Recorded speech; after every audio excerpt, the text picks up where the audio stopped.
A grabar. Bueno, antes que nada, darte la bienvenida, Agustín, y bueno, no sé si anda por ahí ya Joel. Hoy el encuentro que nos convoca es seguimos con los temas de adultos en relación a cardiología, taqui y bradiarritmias y síncope, junto a los colegas del servicio de cardiología del CUYEN. Así que nada, bienvenido y cuando quiera arrancamos. Bueno, como ya dijo, yo soy Agustín Miñati, soy residente de cuarto año del Hospital Cuyen de cardiología. Disculpen la demora, estamos un poco complicados que estuvimos justo de guardia, pero bueno, cosas que pasan. Hoy vamos a ver taquiarritmias y bradiarritmias en manejo bien práctico en la guardia, ¿sí? ¿Qué hay que hacer en el primer momento que recibimos un paciente con las principales taqui y bradiarritmias, ¿sí? Bueno, vamos a empezar con las taquiarritmias. Primero vamos a definir qué es taquicardia. Se define taquicardia como todo ritmo que tiene una frecuencia cardíaca mayor a 100 latidos por minuto. Y una vez sabido esto, hay varias clasificaciones. Nosotros los cardiólogos tenemos muchas maneras de clasificarla, habrán visto según el origen que tiene, si es por arriba del haz de His, que es supraventricular, si es por abajo del haz de His, que es ventricular. A veces las clasificamos también el mecanismo, que si es una reentrada, que si es automatismo. Eso la verdad en la guardia es muy poco práctico. Estas cosas las dejamos una vez que el paciente ya resolvió su cuadro agudo, lo tenemos acá en la sala de internación y tenemos tiempo para discutir el electro, para hacer más estudios y planear bien qué tratamiento a largo plazo vamos a hacer. Entonces, lo más práctico cuando uno está en una guardia central es empezar con este pequeño algoritmo que les voy a proponer, que es evaluar si el paciente tiene inestabilidad hemodinámica o no. ¿Qué es inestabilidad hemodinámica? Ya lo habrán visto, pero básicamente es aquel paciente que tiene hipotensión, que está somnoliento, que tiene relleno capilar lento, que tiene frialdad periférico, y que yo interpreto que lo que está causando ese cuadro es la taquicardia. Si yo interpreto eso, no me importa qué tipo de taquicardia tiene, cómo es el electro, yo lo que tengo que hacer es terminar con esa arritmia, ¿sí?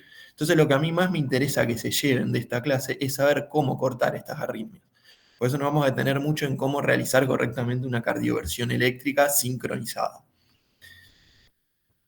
Si yo descarto que el paciente tiene inestabilidad hemodinámica, si no está con este cuadro que les comenté antes, bueno, lo segundo que nos vamos a fijar es en el electro algo muy simple que es la anchura del QRS. Un QRS de ancho se define cuando tiene más de 3 cuadraditos chicos, que serían más de 120 milisegundos, o un QRS angosto cuando tiene más de 120. ¿Y por qué me interesa esto? Porque si la taquicardia es de QRS ancho, a veces ustedes pueden haber visto que uno se pone a discutir si es una taquicardia aberrante, si esto es un bloqueo previo que tenía y ahora estamos viendo otra cosa. Pero eso la verdad que en la guardia es perder tiempo, porque el 80% de estas taquicardias que vean van a ser taquicardias ventriculares. Y por más que el paciente con una taquicardia de QRS ancho esté estable en un primer momento, si era una TB, en poco tiempo se les va a inestabilizar y puede progresar muy rápidamente. Entonces a estos pacientes también deberíamos hacerle una cardioversión sincronizada y después discutimos, lo derivan a cardiología y discutiremos si eso fue realmente una TB o no. Pero nadie les va a decir nada si ustedes cardiovierten una taquicardia con QRS ancho, que no estaban seguros si fue TB o no, porque se les puede inestabilizar en cualquier momento, ¿sí? Entonces, primer algoritmo, repasamos. Inestabilidad hemodinámica, lo cardiovierto, QRS ancho, lo cardiovierto también. Bueno. Entonces vamos a ver esto, cómo se realiza de manera correcta una cardioversión eléctrica. Para esto hay unos pasos que hay que saber. Lo primero es obviamente se le explica al paciente, porque muchas veces son pacientes que están conscientes de lo que vamos a hacer, que los vamos a sedar, que se va a dormir por unos pocos minutos y que le vamos a entregar un choque eléctrico para quitarle esa arritmia que lo está descompensando.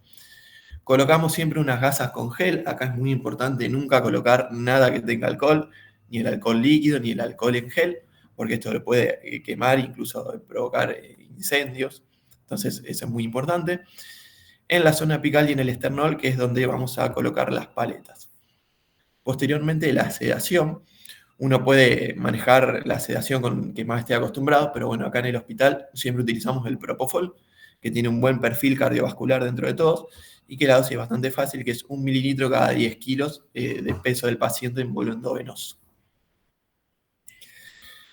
El manejo adecuado de la vía aérea, obviamente controlar que maneje bien, que proteja bien la vía aérea, porque lo estamos sedando y vamos a disminuir el sensorio. Y luego es muy importante sincronizar el desfibrilador. ¿Qué quiere decir esto? Todo desfibrilador tiene la capacidad de detectar en qué momento va a entregar ese choque eléctrico. Si nosotros entregamos un choque eléctrico en un momento del electrocardiograma donde el miocardio está muy vulnerable, podemos llegar a provocar una fibrilación ventricular. Entonces es muy importante asegurarnos que este choque sea entregado cuando, es decir, que coincida con la R del electrocardiograma para evitar esto. ¿Cuándo hay que sincronizar el choque eléctrico que queremos dar? Básicamente siempre. La única situación donde no tenemos que sincronizar el desfibrilador es en el paro cardíaco con ritmo desfibrilable, es decir, una TB sin pulso o una fibrilación ventricular. El resto siempre tenemos que activar la sincronización. ¿Cómo se activa la sincronización? Va a depender el desfibrilador que ustedes tengan en el lugar donde estén trabajando. El más común que se ve hoy por hoy es este, que es el bifásico. Acá van a ver 3 botoncitos, uno dice activar sincronización, lo tienen que marcar y le va a decir activación. En esta parte le va a decir sincronización activada. Si ustedes tienen el más viejo, que es el monofásico, va a estar en este sector, el botón, y también le va a decir sincronización activada. Hay que tener en cuenta, si la primera descarga no logramos revertirlo al ritmo sinusal y queremos entregar otra descarga, siempre hay que volver a sincronizar el desfibrilador porque esa opción se desmarca. Entonces, entre choque y choque se vuelve a activar ese botón que estuvimos viendo. Bien, el siguiente paso es seleccionar la energía que vamos a entregar en el choque. Y esto va a depender del tipo de desfibrilador que contemos. Si tenemos el bifásico, que es el que vimos primero, se carga a 200 Joule. La carga viene siempre, se indica acá con un botón amarillo, tienen el botón tanto en la pantalla como en las paletas. Y si es el viejo, que es el monofásico, son 360 Joule que hay que entregar. Estas dosis son las dosis de carga máximas que puede entregar el desfibrilador. Si bien hay arritmias que se pueden sacar con menos carga, como estamos en la situación, recuerden que nos genere estabilidad hemodinámica o taquicardia QRS ancho, no podemos perder tiempo y tenemos que entregarle la mayor cantidad de energía posible para asegurarnos que en menos tiempo posible el desfibrilador logre sacar la arritmia. Bien, ¿dónde van las paletas? Ya habíamos dicho, va una en el esternón, otra en la región del ápex, y acá es muy importante, una vez que ya se cargó el desfibrilador, cuando ustedes van a presionar el botón de descarga, como está sincronizado, hay que esperar unos segundos que el equipo lea el ritmo, que lea la R, y ahí va a entregar solo el choque. No es que ustedes van a apretar y enseguida va a entregar el choque, como sí puede pasar en un paro que no está sincronizado. No pasa nada, hay que mantenerlo firmemente y apretar los 2 botones a la vez de las paletas, y solito el equipo va a entregar el choque cuando detecte la R. Bueno, esto es lo que le decíamos, esperamos que complete la carga y presionamos el botón de descarga. Bien, importante, una vez que identificamos estos pacientes con estas arritmias que están causando descompensación hemodinámica o tienen un QRS ancho, siempre que requieren una cardioversión hay que derivarlo a un servicio de cardiología para la posterior evaluación. Estos son pacientes que no se pueden manejar en un lugar que no tenga cardiología, y mucho menos irse de alta por más estable y por más bien que evolucionen después de la cardioversión. Bueno, entonces ahora nos vamos a ir al otro grupo de taquicardias que nos quedó, que es las taquicardias de QRS estrecho, que tenían estabilidad hemodinámica. Es decir, no tienen QRS ancho y no nos causan inestabilidad hemodinámica. Acá, para clasificarlas, es útil según si son regulares o irregulares. Si son regulares, lo más frecuente que vamos a ver son las taquicardias paroxísticas supraventriculares y el aleteo auricular, que son fáciles de distinguir al electro. Y si es una taquicardia irregular, lo más probable es que se trate de una fibrilación auricular. Un párrafo aparte nos vamos a detener para las taquicardias sinusales, que son taquicardias regulares también de QRS estrecho, que tienen algunas características distintivas. Tienen una onda P que son muy claras antes de cada QRS, las ondas P son positivas en todas las derivaciones menos en ABR y no suelen ser taquicardias muy rápidas. No suelen superar los 140 y 140 son en general en personas jóvenes y son fáciles de identificar. ¿Por qué me detengo en esto? Porque es importante saber que esta taquicardia, el tratamiento es el de la causa de base. No tenemos que andar tratando de frenar esta taquicardia, disminuir los latidos por minuto, porque muchas veces es incluso un mecanismo de compensación hemodinámica.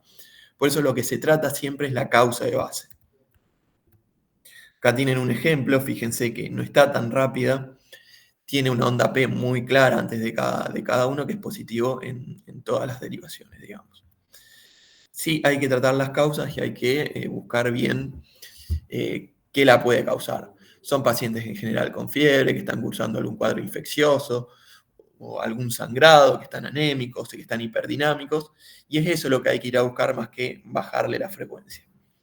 Bueno, ahora nos vamos a ir con las taquicardias paroxísticas supraventriculares. ¿Qué características tiene esta arritmia? Tiene un inicio súbito, clásicamente. En general son pacientes jóvenes, más jóvenes que los que tienen fibrilación auricular o aleteo auricular. Son bastante rápidas, la pueden encontrar entre 160 y 250 latidos por minuto. El paciente le va a referir que de la nada, espontáneamente, empezó con palpitaciones rápidas, esas son regulares, las se pueden sentir en el estómago, tórax o cuello. A veces empiezan con un cambio de posición y muchas veces son pacientes que ya se conocen con esto y que ya saben incluso qué maniobras tienen que realizar para cortarlas y van a la guardia cuando tiene un episodio de mayor duración. Es raro que causen síncope, pero puede suceder.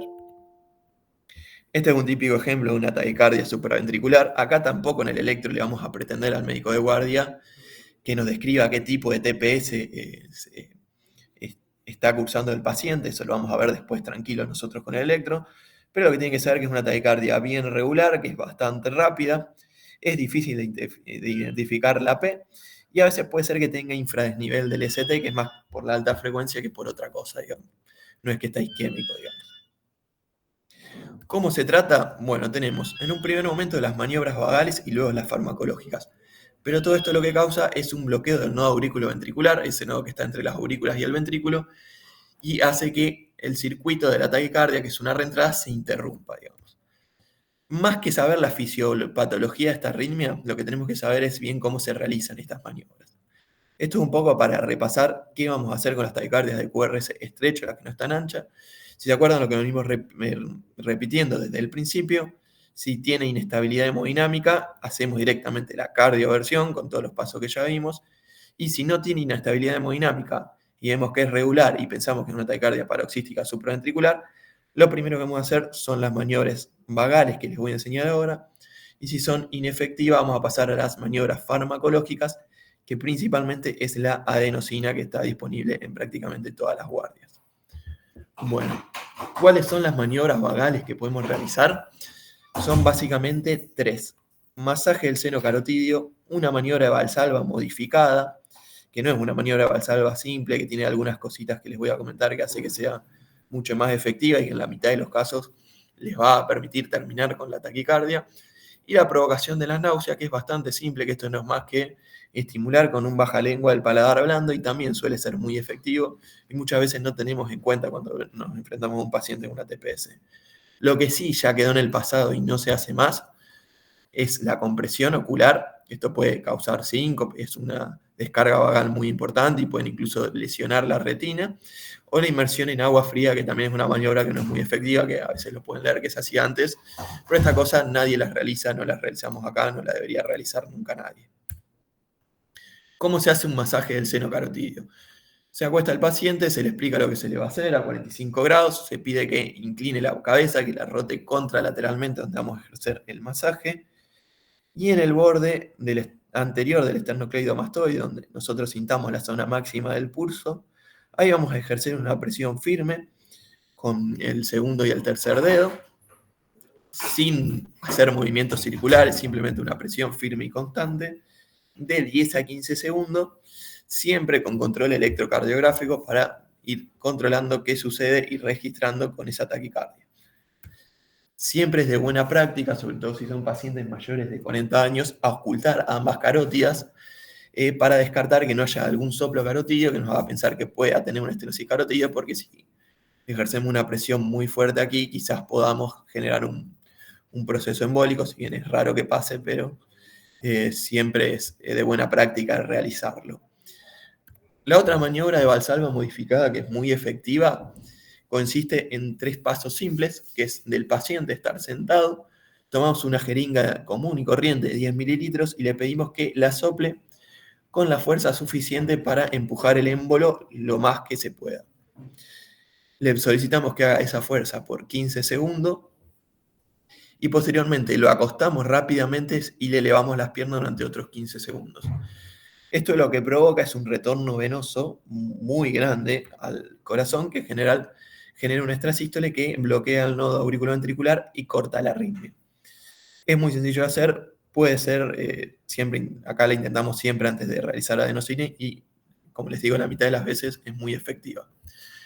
Acá tienen un dibujito que lo explica para que se lo visualicen mejor. 45 grados, que sople la jeringa, lo tumbamos y le levantamos las piernas rápidamente, otros 15 segundos, y se lo vuelve a incorporar. Esto también es muy importante, igual que el masaje, siempre tener el electro conectado y registrando. Si ninguna de estas maniobras no fue efectiva y el paciente sigue con la taquicardia, ahí administramos la famosa adenosina. Este es un nucleócido natural que provoca el bloqueo auriculoventricular transitorio, que es lo que siempre buscamos, que hay que avisarle al paciente porque esto es una sensación muy fea, la verdad. Los pacientes sienten una sensación de vacío en el centro del pecho, una sensación de calor generalizada, muchas veces te dicen que sienten que se van a morir, y hay que explicarle que es una sensación fea, pero que va a pasar, que no les va a durar más de 9 a 12 segundos, y que tienen que tratar de quedarse quietos porque nos da mucha información a nosotros qué sucede con esa taquicardia cuando le provocamos ese bloqueo transitorio que buscamos. Está contraindicado en pacientes con asma grave o EPOC grave porque les puede llegar a provocar una crisis de broncoconstricción grave, que de todas maneras, si les llega a pasar, existe un antídoto que es la teofilina, que está disponible también en muchos lugares, y que se pasa de la siguiente manera: 2 ampollas en 100 mililitros de solución fisiológica, se pasa en 20 minutos y mejora ese cuadro respiratorio. De todas maneras, es muy raro que suceda esto, no hemos visto nunca un caso así. ¿Cómo se pasa la adenosina? Esto es muy importante porque tiene algunas características especiales, cómo se tiene que realizar. Tengan en cuenta que la ampolla viene de 6 miligramos y hay que pasarlo en flush. ¿Qué quiere decir esto? Que hay que pasarla en bolos sin aguja, el metal la inactiva, a veces la luz también. Ustedes vieron el perfus que tiene una gomita donde se conecta, donde se pasa la medicación endovenosa, donde se coloca la llave de 3 vías. Bueno, se retira esa gomita y se pasa en bolo muy rápido la dosis de adenosina que queramos hacer. Tenemos que asegurarnos que la vía que esté permeable, que tenga un buen calibre, y luego de eso hacemos un bolo de fisiológica. Pues la clave para que la adenosina funcione es que llegue rápido al corazón y la mayor cantidad posible, ¿sí? Entonces siempre se hace un bolo bien rápido y luego un bolo de fisiológico. Las dosis son las siguientes. Se prueba con un primer bolo de 6 miligramos, que esto es decir, una ampolla. Si es inefectiva, cargamos 2 ampollas, y si es inefectiva, le podemos hacer 2 ampollas más, que esto nos da un máximo de 30 miligramos. Y bueno, esto acá les puse para que sepan, no importa que ustedes sepan qué respuesta puede producir la adenosina en cada taquicardia en particular, pero sí que a nosotros nos da un montón de información si logramos abrir la taquicardia. Abrir la taquicardia quiere decir que dejamos de ver QRS y vemos qué está pasando en la aurícula, ese famoso bloqueo AB transitorio que les vengo mencionando. Es muy importante que en ese momento nosotros tengamos un electro, pues nos da muchísima información y le podemos poner el nombre y apellido a la arritmia que está produciendo y ver qué tratamiento le podemos hacer después. Básicamente, la mayoría de las veces lo que les va a pasar es que va a haber una pausa, va a terminar de golpe la arritmia y va a volver luego de una pausa de pocos segundos a un ritmo sinusal. Y acá lo que les quiero mostrar que si no tiene efecto la adenosina, lo más probable que pase es que la pasaron de forma inadecuada, que ese bolo no fue lo suficientemente rápido, que la dosis no fue la adecuada y por eso no hizo efecto. Eso es por lejos lo que más se ve cuando la adenosina no tiene ningún tipo de efecto en la taquicardia. Bueno, y esto también es importante tener en cuenta. Siempre que administramos adenosina tendría que ser en un centro que tenga un desfibrilador. Si bien es muy, pero muy infrecuente que pase, un muy bajo porcentaje de pacientes puede llegar luego de esa pausa a generar una fibrilación ventricular, que tenemos que saber reconocerla, que se va a ver con una taquicardia QRS ancho, que tenemos que cardiovertir como habíamos visto antes. De todas maneras, el paciente que puede llegar a generar esto se va a presentar con una taquicardia de QRS ancho.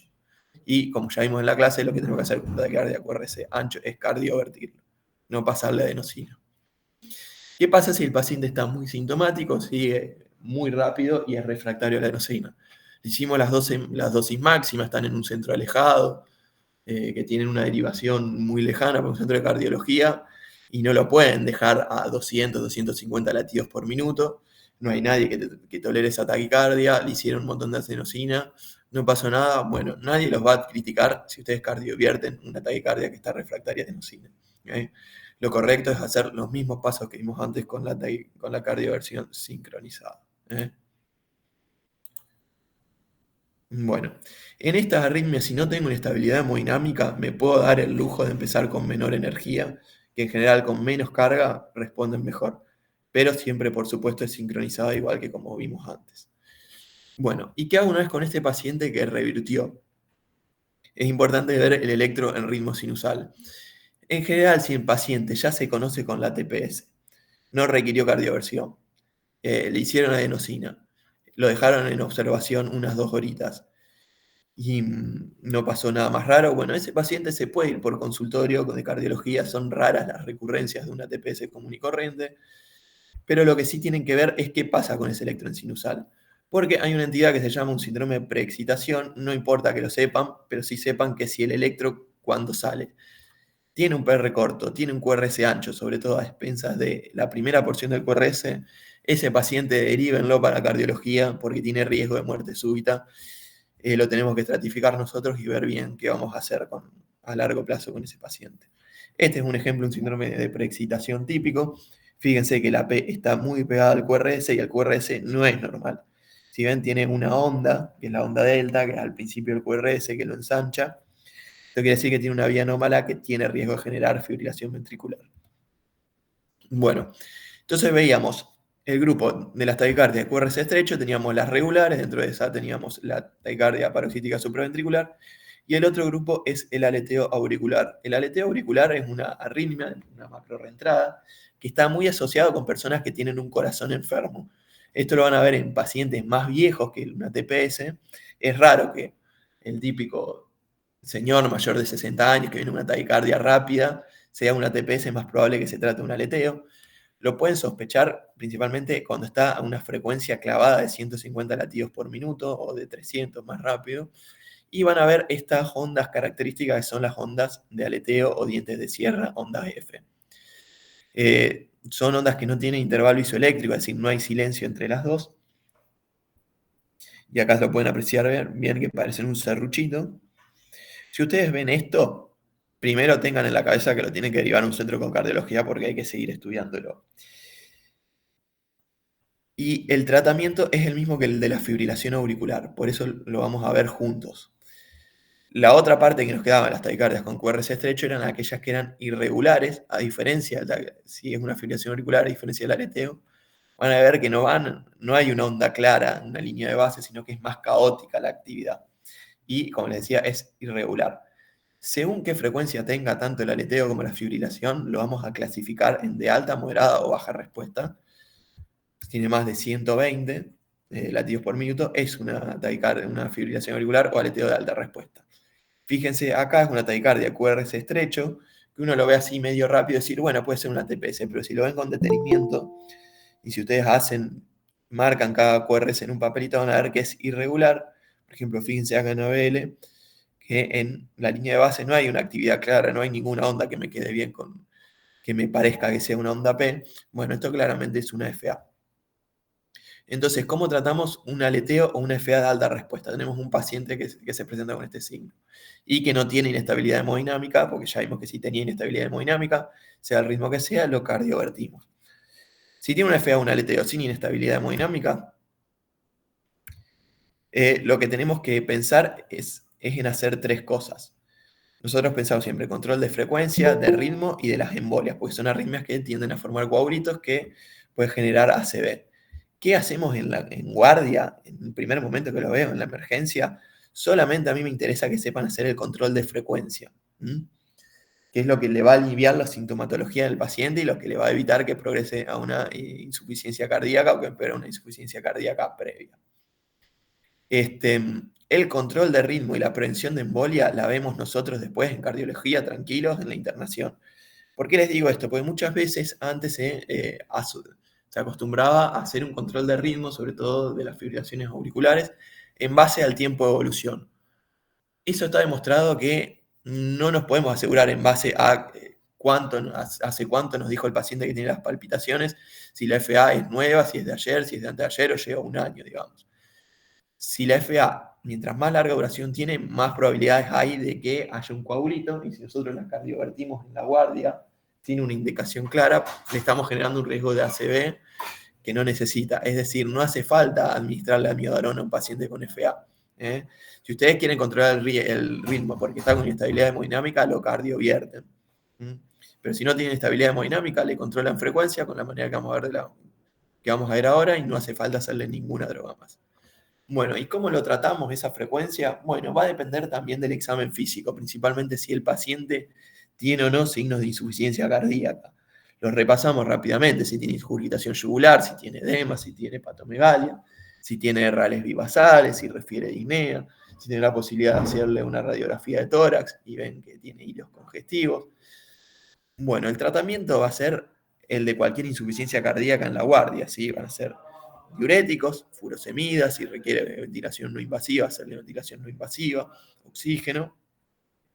Y el manejo de la frecuencia, si tiene insuficiencia cardíaca, va a ser con digoxina. La digoxina es un digitálico. En un primer momento, siempre la dosis que se hace son 2 ampollas en bolo endovenoso. Con eso van a ver que en general le va a responder relativamente rápido, hace un efecto máximo a los 25 minutos. Le hacen eso, controlan frecuencia y lo pueden derivar a un centro con cardiología. Si el paciente no tiene signos de insuficiencia cardíaca, lo pueden manejar con vía oral en el primer momento.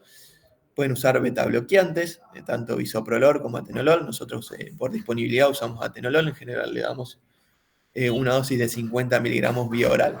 También hace efecto bastante rápido.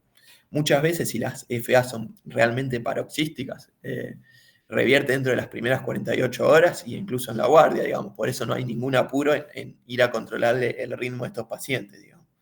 Con que hagan estas dos maniobras, nosotros estamos más que contentos, digamos. Bueno, esto en general de taquiarritmias. Las bradicardias, el manejo es bastante más sencillo en guardia. En general son frecuencias cardíacas menores a 60. Y tengan en cuenta... Sí, Yo te voy a destruir. ¿quieren hacer alguna pregunta de la parte de taquiarritmias antes de que pasemos con la bradicardia? No, a Ailén me parece que se le activó el micrófono. Ah, bueno, estamos, ¿se escucha bien? ¿Venimos bien? Excelente, muy claro. Bueno, perfecto. Cualquier duda que tengan me cortan y las aclaramos. Bueno, tengan en cuenta que si recibimos un paciente con una bradicardia extrema, que por frecuencia lo que van a ver es un bloqueo de alto grado, no hay ninguna droga ni ninguna cosa en un servicio común de urgencias que nos levante la frecuencia cardíaca de manera sostenida y sobre todo de manera confiable. Son pacientes que en general van a requerir alguna medida más drástica, un marcapasos transitorio o una cosa definitiva, entonces lo que tienen que hacer ya es pensar en la derivación al centro de mayor complejidad. Sí se puede ir pensando en la guardia las causas reversibles que tenemos de bradicardia. En general son metabólicas o farmacológicas, ¿sí? Pueden llegar a haber un paciente con intoxicación por betabloqueantes, algún enfermo renal crónico que está muy acidótico. Está bueno tener en un primer momento un laboratorio siempre y cuando no demore la derivación y corregir lo que se puede, así los trastornos del potasio, del calcio. Pero más que eso, no se queden tranquilos con que con eso le van a resolver el problema, le hacen medidas iniciales y lo derivan, digamos. Bloqueos auriculares, tampoco me interesa que sepan bien el electro. tengan en cuenta que tiene una disminución, le va a disminuir el gasto por disminución de la frecuencia cardíaca y les puede causar inestabilidad hemodinámica, con las mismas características que hablábamos antes.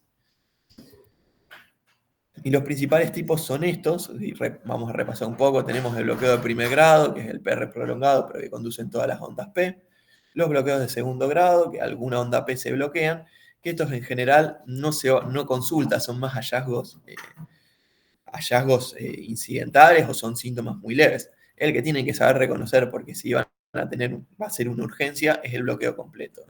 Las ondas P no conducen y no hay ningún tipo de relación con el QRS.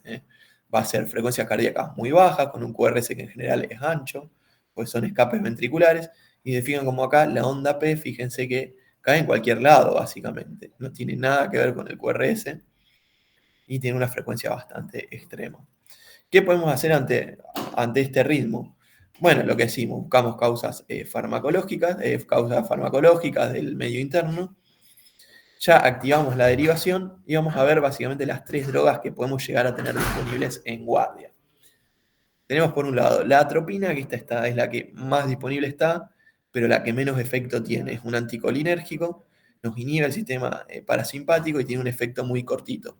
Esta sirve más que nada en las intoxicaciones farmacológicas. Se puede hacer una ampolla en bolo, no tiene grandes contraindicaciones y lo puedo repetir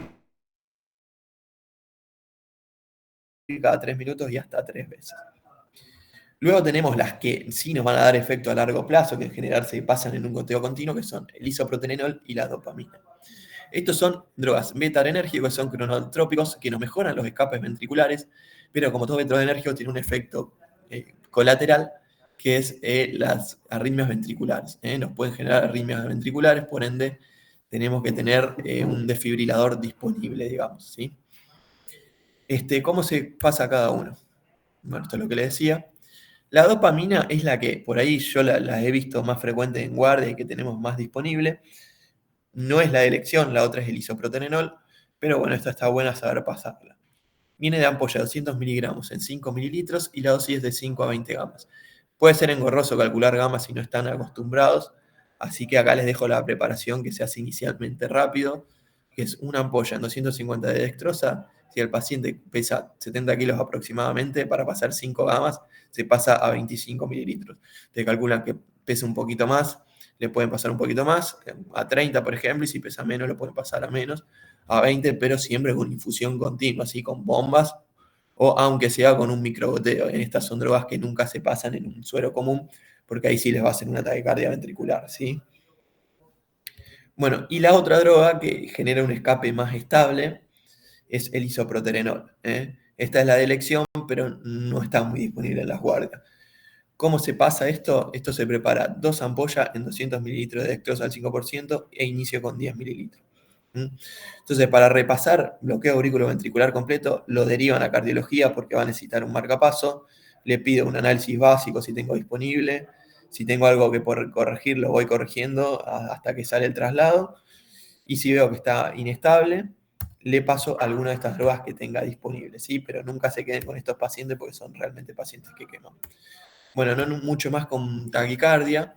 En el contexto de síncope lo vamos a ver en la clase que viene, la que sigue ahora. Así que bueno, no sé si tiene alguna pregunta de bradicardia o taquicardia antes de que continuemos con la siguiente charla.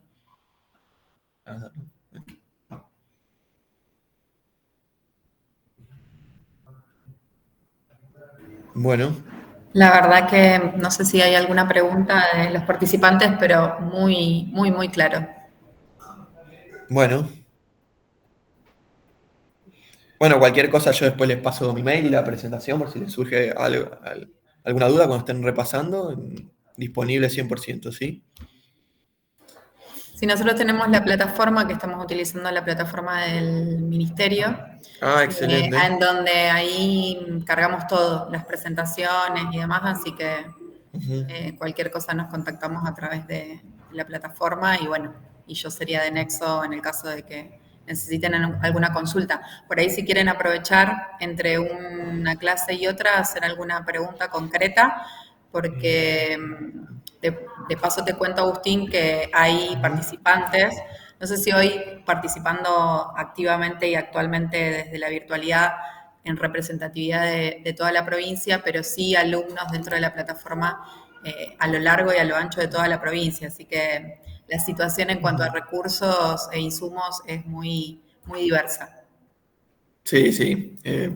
Tenemos conocimiento. Yo sé que por ahí hay lugares que quizás ni una adenosina tienen disponible, pero bueno, yo les traté de dejar todos los recursos con los que pueden llegar a contar y cómo usar cada uno, digamos.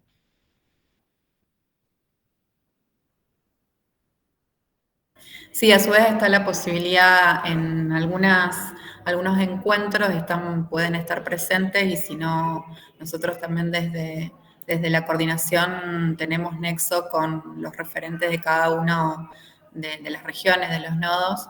Entonces, a la hora de poder gestionar, entendiendo, digamos, la prioridad en alguna medicación o algún recurso puntual, como, bueno, vos nombraste la adenosina, digamos, bueno, que se pueda gestionar y que se pueda garantizar mínimamente en lugares de urgencias.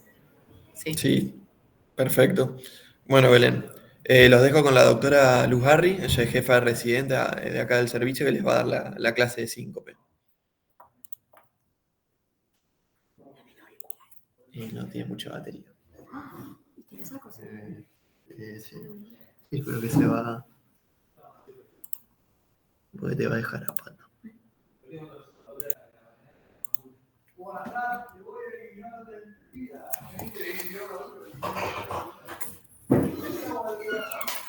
Hola, ¿qué tal? ¿Se escucha? Hola, perfectamente.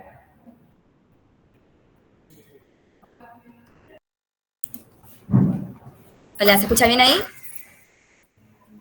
Sí, sí, Luz. ¿Qué tal? Bueno, buenos días. Yo soy la doctora María Luzarri, jefa de residentes de acá del Servicio de Cardiología del Hospital Cuyen. Vamos a iniciar entonces con la clase de síncope. Bueno, lo más importante que vamos a hablar entonces de la clase de síncope es la definición. Yo creo que con esto es casi toda la clase. ¿Por qué? Es muy importante reconocer cuándo estamos enfrente de un síncope, cuándo sí es síncope y cuándo no. El síncope se define como aquella pérdida transitoria de la conciencia, que tiene la característica de ser de comienzo rápido, de también una corta duración y con una recuperación que nosotros decimos ad integrum. Eso quiere decir una recuperación que es espontánea, rápidamente el paciente recupera la conciencia y esa recuperación es completa. Es el paciente que entonces no queda con algún tipo de secuela y que no pasan muchos minutos ni horas entre el episodio y la recuperación, sino que el paciente tiene una duración muy corta y la recupera por completo. El síncope se da entonces por una hipoperfusión cerebral transitoria.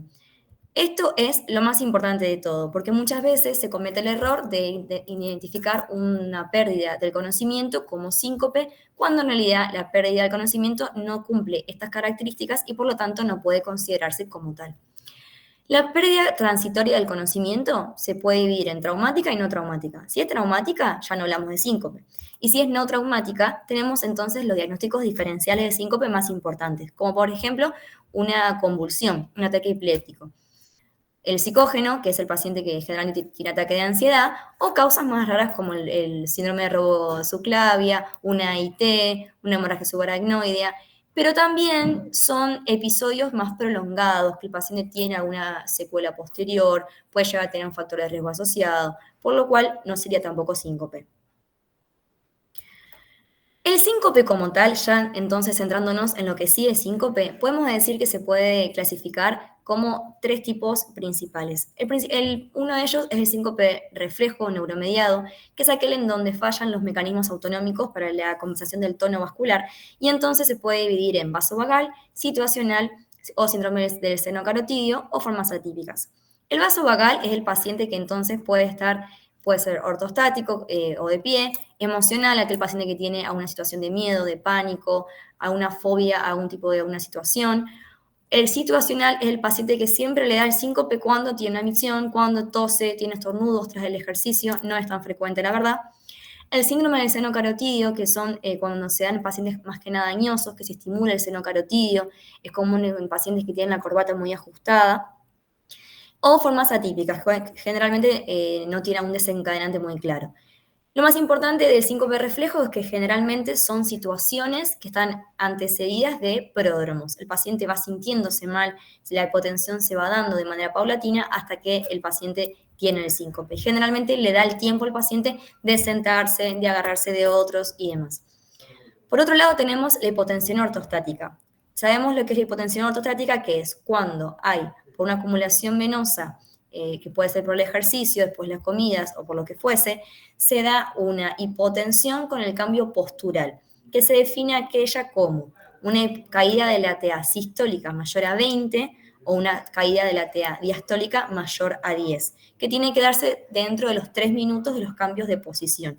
Generalmente son pacientes que te cuentan que se levantaron rápido de la cama por la noche, que fueron al baño y que en ese contexto hacen el síncope. Es muy común este relato y son pacientes que generalmente lo hacen en reiteradas ocasiones.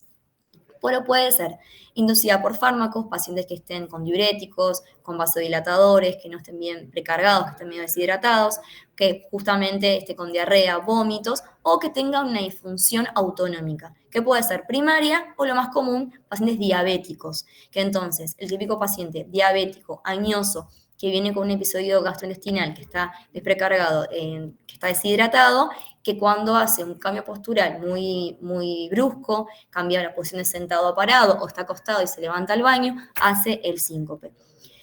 Y por otro lado vamos a hablar de lo que es el síncope cardíaco, en donde justamente hay alguna anomalía que puede ser tanto arrítmica como estructural, que es lo que termina generando el síncope, que son claramente los casos más graves.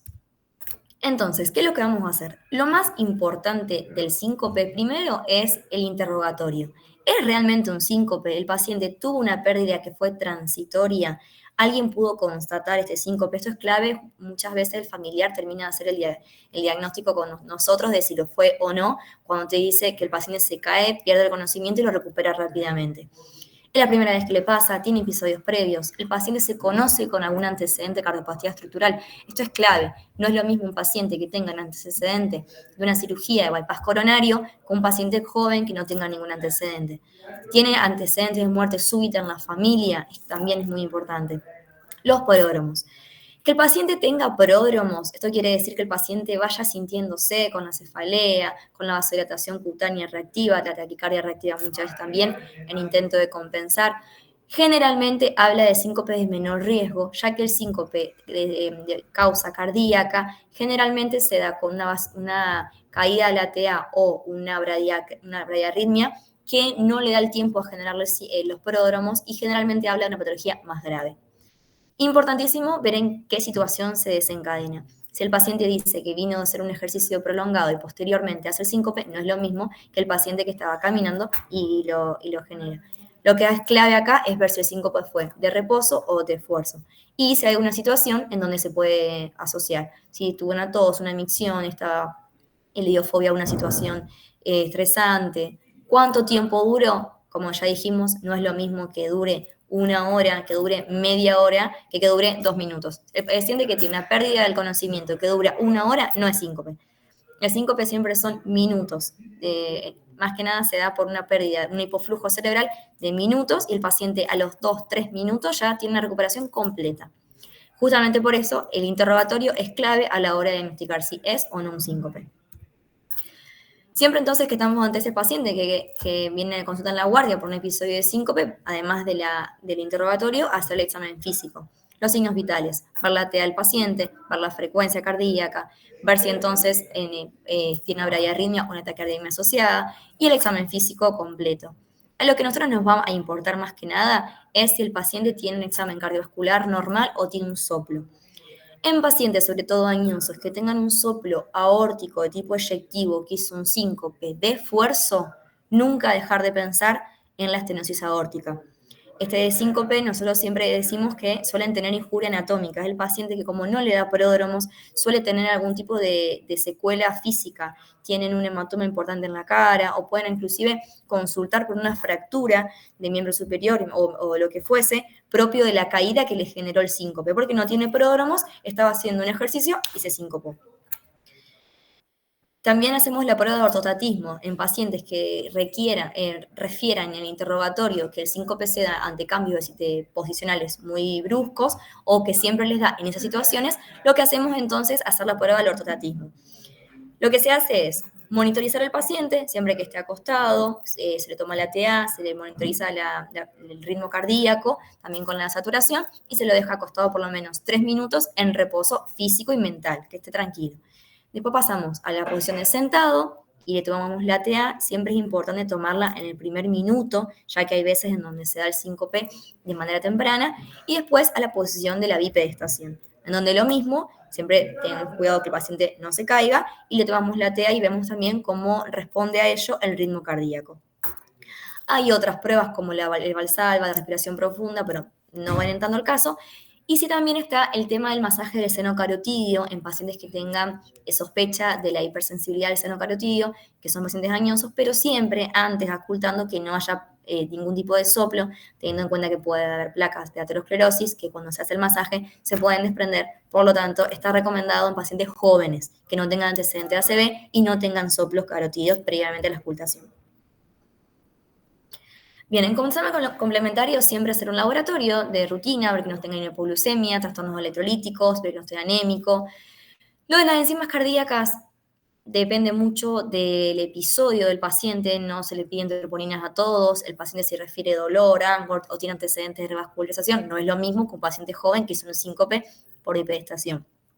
Lo que es clave acá es el electrocardiograma, viendo si hay una arritmia o si hay alguna alteración morfológica del electro que nos hable que puede haber alguna cardiopatía estructural, y lo mismo la radiografía, por lo mismo, ver si hay un tipo de cardiopatía estructural subyacente que nos haga pensar que el síncope puede ser de alto riesgo. ¿Hasta acá venimos bien?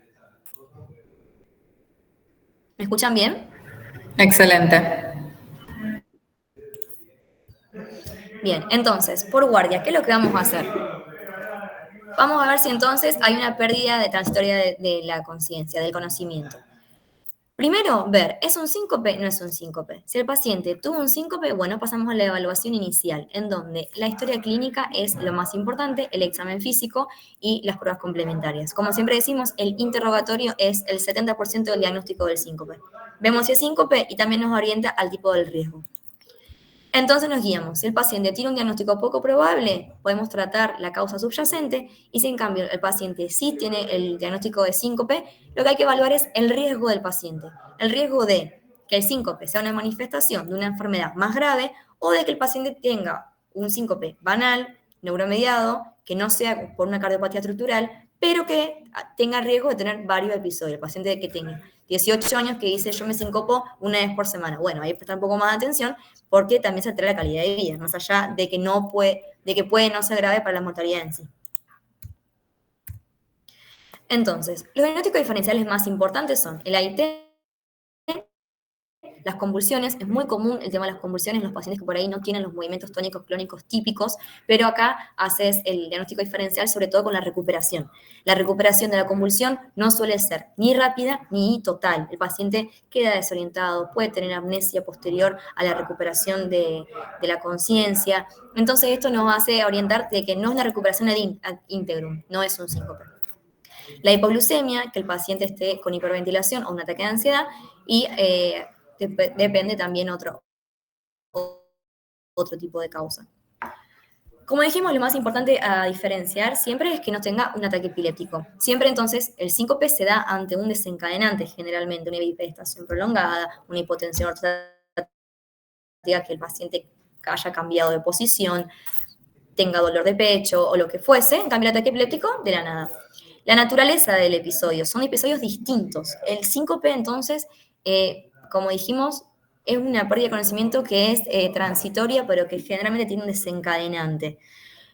Puede tener pródromos, es muy frecuente que los tenga. De no tener pródromos, de hecho nos alerta un poco más.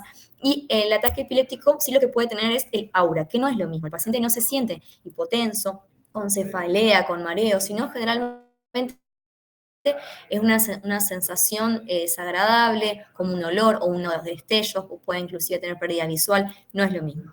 Las mioclonías, los movimientos, esto es típico, El síncope puede llegar a desencadenar movimientos involuntarios propios de la hipoperfusión cerebral, pero generalmente son muy poquitos, son menos de 10 y la amplitud es irregular. En cambio, el ataque epiléptico son mucho más movimientos, el paciente se mueve mucho y puede ser simétrico o no, y generalmente tiene una historia previa.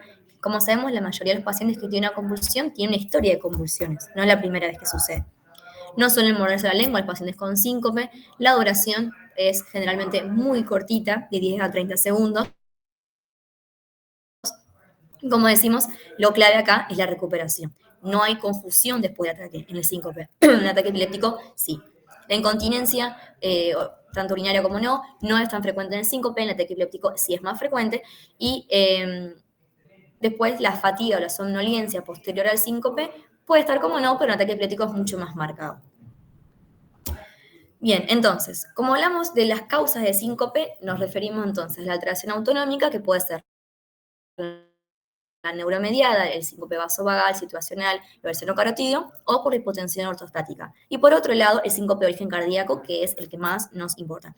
Lo que hay que hacer por guardia, entonces, cuando viene el síncope, ¿es realmente un síncope, sí o no? Y si es un síncope, bueno, me da la sospecha de que sea de causa cardíaca.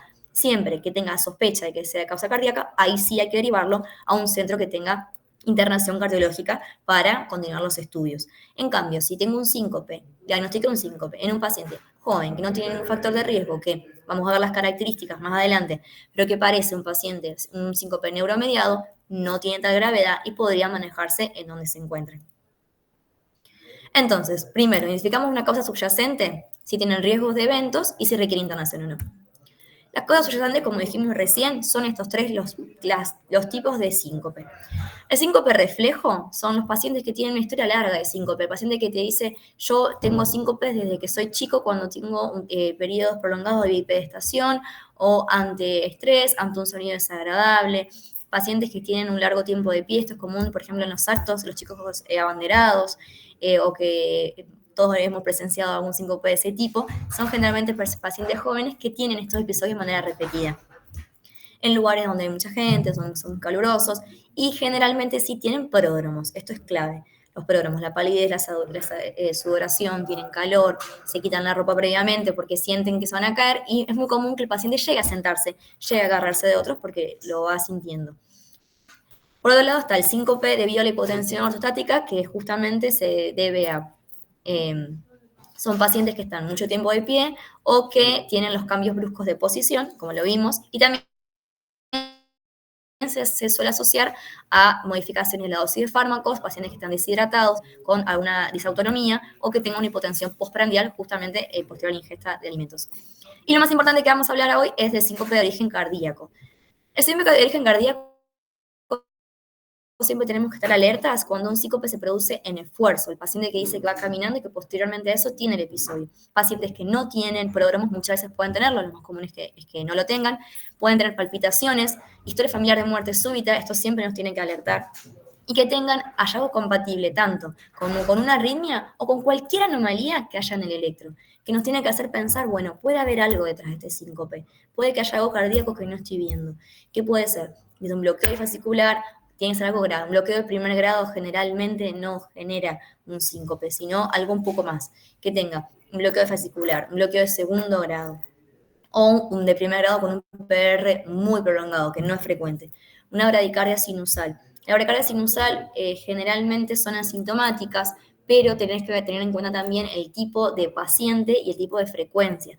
No es lo mismo un paciente en una zona endémica para Chas, como estamos en esta provincia, que tenga una bradicardia de 30, 35 latidos, que un paciente ante el esfuerzo no pueda levantar la frecuencia. No es lo mismo que un paciente entrenado, atleta, joven, que tenga una frecuencia cardíaca de 50 latidos por minuto, asintomática y es normal. ¿Cómo diferenciamos eso? Ahí lo que hacemos siempre es hacer una prueba de ejercicio en la misma camilla del paciente, viendo si puede elevar esa frecuencia cuando lo requiere, ya que de no poder hacerlo, estamos ante una incompetencia cronotrópica y ahí nos tiene que alertar.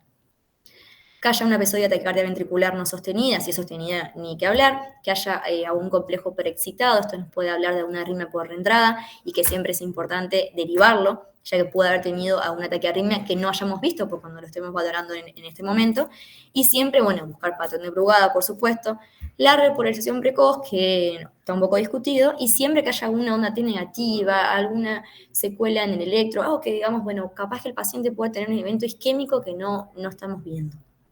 Y por supuesto, hipertrofia del ventrículo izquierdo para pensar en miocardiopatía hipertrófica.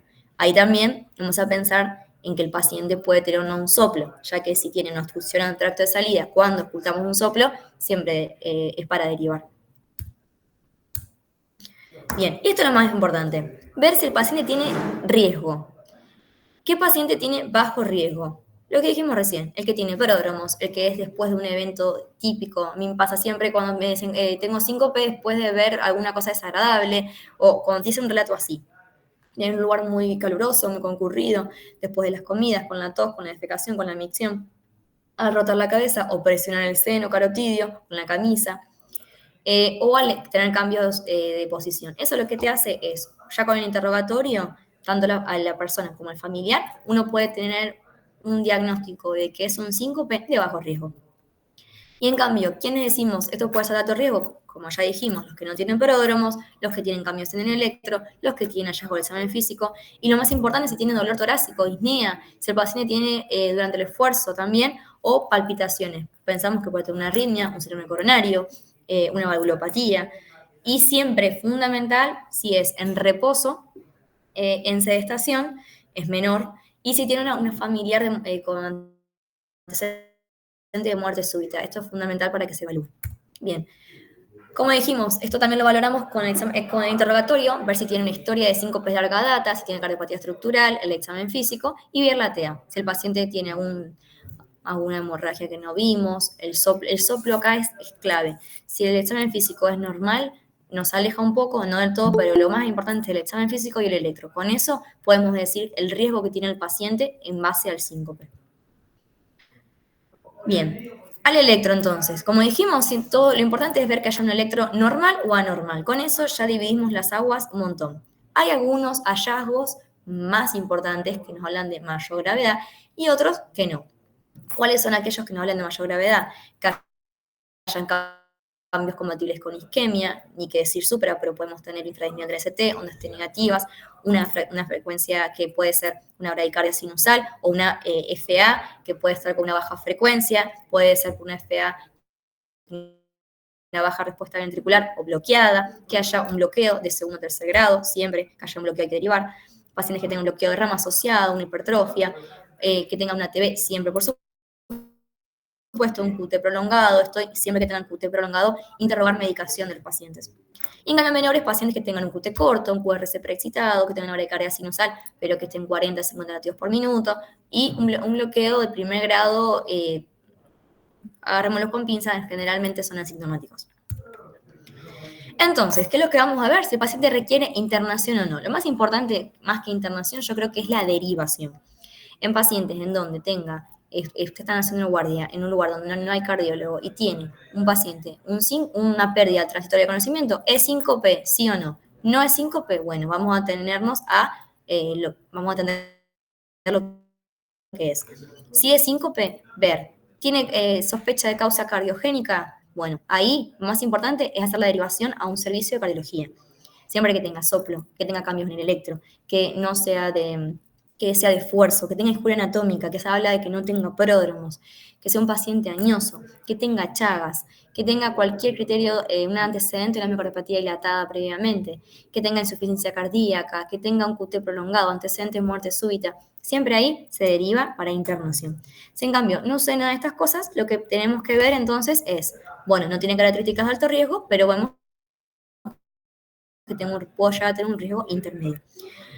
Esto es más de lo mismo, quienes se hospitalizan, los pacientes que siempre tienen una comorbilidad potencialmente grave, antecedentes de cardiopatía isquémica, antecedentes de arritmia, que tengan una lesión por síncope, que sea durante el ejercicio, que no tenga pródromo, lo que estamos diciendo. Yo creo que más que la hospitalización es la derivación a un centro con cardiología.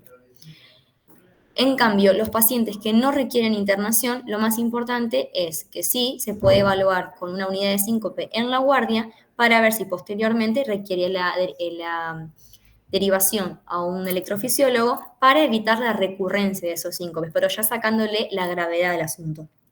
Bien, entonces, se estratifican 3 tipos de riesgos. Riesgo bajo, domicilio. Riesgo alto, unidad coronaria, que son quienes, arritmias, isquemia, los que tengan alteraciones en el electro, en QT prolongado, y riesgo intermedio son los que se ven en la guardia justamente para valorar para dónde dividimos las aguas. Esto es más que nada una valoración ya más cardiológica, en donde se hace un ecocardiograma, se ve si es normal o anormal, en base a eso vemos si hay algún tipo de patrón que nos puede orientar a una patología en específica.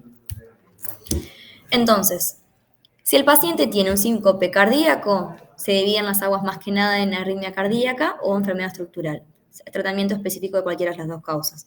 Si el paciente tiene un síncope reflejo o intolerancia ortostática, acá el tratamiento es para los síntomas, para que el paciente pueda tener menos episodios que le alteran la calidad de vida, que suele bastar con la instrucción, tranquilizar al paciente, evitar episodios de deshidratación, cambiar la medicación y demás.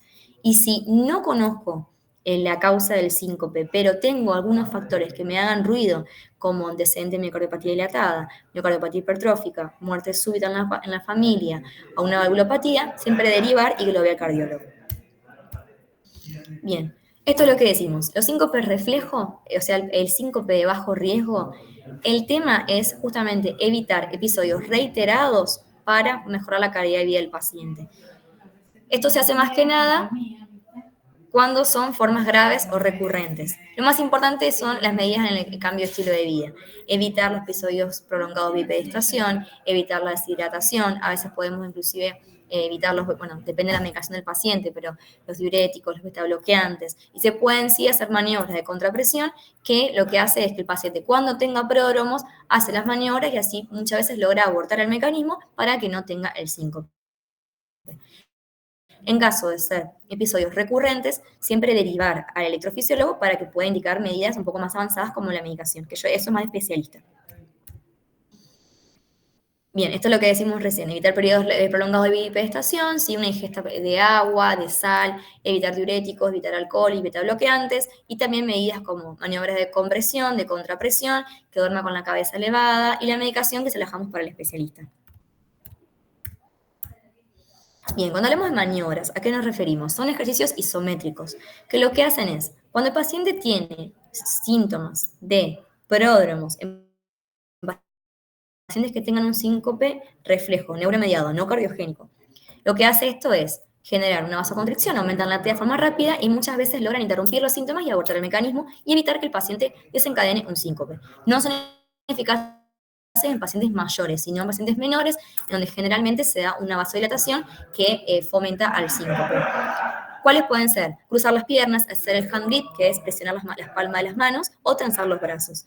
Y después para pacientes que hacen síncope en periodos prolongados de bipedestación, lo que se hace es un entrenamiento con basculación. Esto se hace más que nada con el tilt test, no sé si alguna vez lo vieron, una camilla que cambia de posición, o le puede decir al paciente que tenga un entrenamiento en su casa, en donde adopte periodos progresivamente largos de bipedestación y que después se acueste y que se esfuerce de manera forzosa, se cambie de posición de manera brusca. Esto lo que hace es reducir que hagan el síncope y si lo hacen, que lo hagan con menos frecuencia. ¿Para qué? Para mejorar la calidad de vida, nada más que esto, ya que el síncope neuromediado no sería grave, pero sí altera la calidad de vida.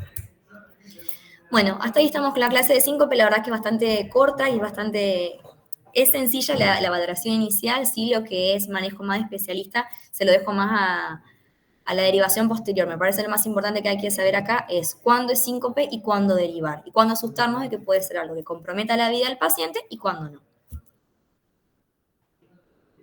No sé si tiene alguna pregunta. Bien, gracias, Luz. La verdad que muy claro ambos, muy prácticos. Ahí en el chat, no sé si Karen tiene micrófono para transmitir la pregunta. Dejó una pregunta, ¿qué fórmula recomienda para corregir el QT?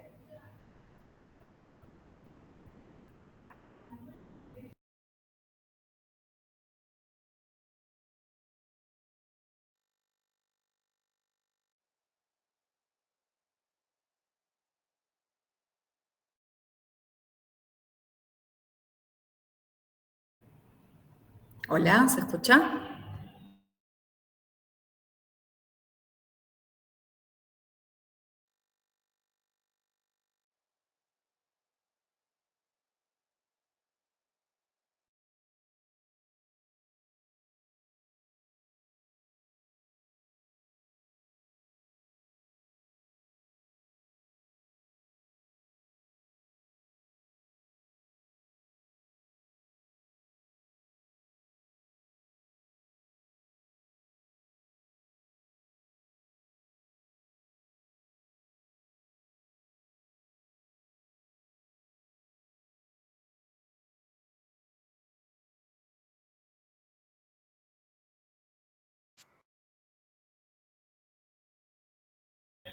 Hola.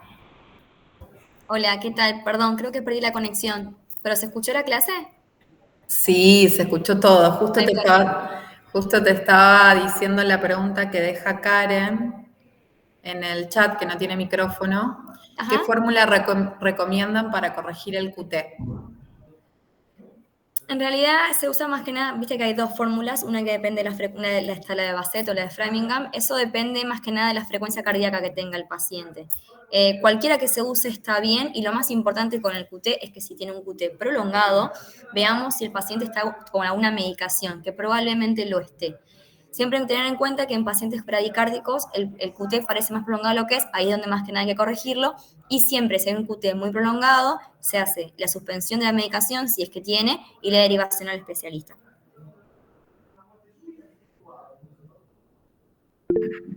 Bien, excelente. No sé si alguno de los compañeros presentes tiene alguna consulta.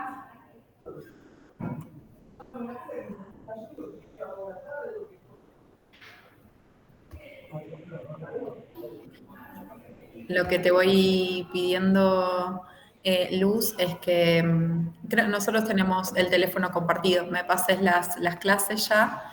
Dale, La vamos subiendo en plataforma y ya van quedando junto con la clase grabada para los compañeros que no pudieron estar presentes hoy, ¿no? Porque hay más de 100 inscriptos al curso. excelente, Belén, gracias. Le iba a dar yo a la clase, pero tuvimos una urgencia, así que bueno, acá estamos. No, está bien, suele pasar. Bueno, si Bueno, no hay ninguna muchas pregunta, la gracias por la verdad que invitación. muy claro. Muchas gracias. Gracias a ustedes, hasta luego. Hasta luego, chao, chao.